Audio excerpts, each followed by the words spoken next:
शामिल आहे, जंहिंखां पोइ बैंक खे सील कयो वियो आहे। अव्हां खे अपडेट कयो पिया केसनि में इज़ाफ़ो थियण सबबि इलाइक़े वासियुनि में ॻणती जी लहर पखिड़िजी वई आहे। ठटे मां अव्हां खे अपडेट कयो पिया जिते अॼोके ॾींहं में कोरोना वायरस जा 35 केस साम्हूं आया आहिनि। ठटे में बि कोरोना वायरस बेकाबू थी वियो आहे। मक़ामी सतह जा केस ॾींहों ॾींहुं वधी रहिया आहिनि। गुज़िरियल 24 कलाकनि दौरान ठटे में मक़ामी सतह जा वधीक 35 केसेस रिपोर्ट थिया आहिनि।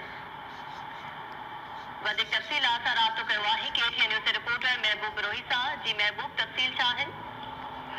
जी, ठटे ज़िले में कोरोना के मकामी मुंतकिली जा केस तेज़ी सां वधण लॻा आहिनि। गुज़िरियल 24 कलाकनि दौरान ठटे ज़िले में कोरोना जी मकामी मुंतकिली जा जेके आहिनि उहे वॾे अंग में केस ज़ाहिर थिया आहिनि। 35 केस रिपोर्ट थिया आहिनि। उनजी तस्दीक कई वई आहे, जंहिंमें गुज़िरियल ॾियारे ठटे जे निजी बैंक अल हबीब जे जेको मैनेजर जी कोरोना टेस्ट पॉज़िटिव आई हुई, जंहिंखां पोइ अॼु सुबुह खां बैंक खे मुकमल तौर ते सील कयो वियो आहे। समूरा जेके मुलाज़िम आहिनि उन्हनि खे होम आइसोलेट कयो वियो आहे। फाण मुरादो कांतीना कयो वियो आहे। उन जूं टेस्टूं शुरू करायूं वयूं आहिनि। साॻिए वक़्तु ठटे जे हिकु मक़ामी साहबी उनजी कोरोना टेस्ट पॉज़िटिव अचण खां पोइ ठटे जा 20 खां मथे साहबी जेके आहिनि होम आइसोलेट थी विया आहिनि। उन जूं बि टेस्टूं शुरू कयूं वयूं आहिनि। इहे मुख़्तलिफ़ जेके माण्हू आहिनि उन्हनि खे कोरोना टेस्ट पॉज़िटिव आई आहे।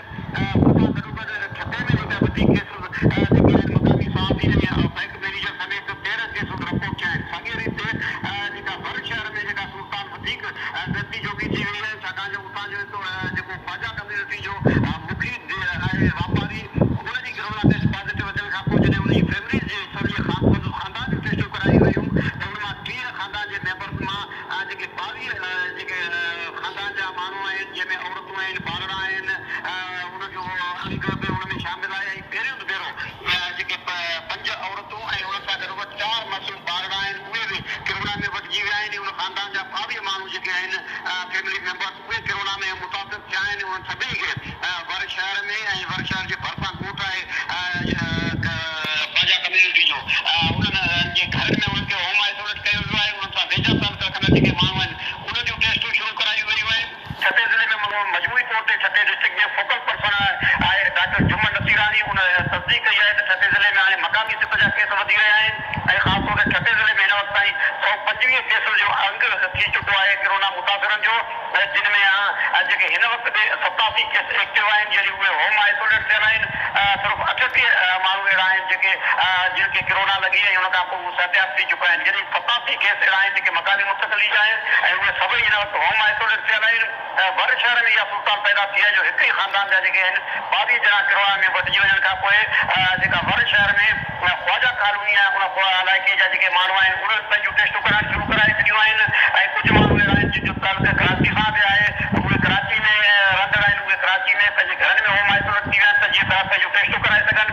इंतज़ामिया पारां इहो इम्कान ज़ाहिर कयो पियो वञे त वर शहर में जेका ख्वाजा कॉलोनी आहे उनखे सील करण ते बि गौर कयो पियो वञे। पर मजबूरी तौर ते ठटे ज़िले अंदरि हाणे तेज़ीअ सां जेको मक़ामी सतह जी मुंतकिली आहे जेका आहे कोरोना उहा वधी रही आहे, जंहिं करे इलाइक़े वासियुनि में ख़ासि तौर ते शहरियुनि में ॻणती वधिजी वई आहे। जी महबूब रही अपडेट लाइ वॾी महिरबानी। ठटे में मक़ामी सतह जा केसिस ॾींहों ॾींहुं वधण लॻा आहिनि, जंहिं सबबि ठटे ज़िले जा कुझु पाड़ा सील करण जो बि फ़ैसिलो कयो वियो आहे।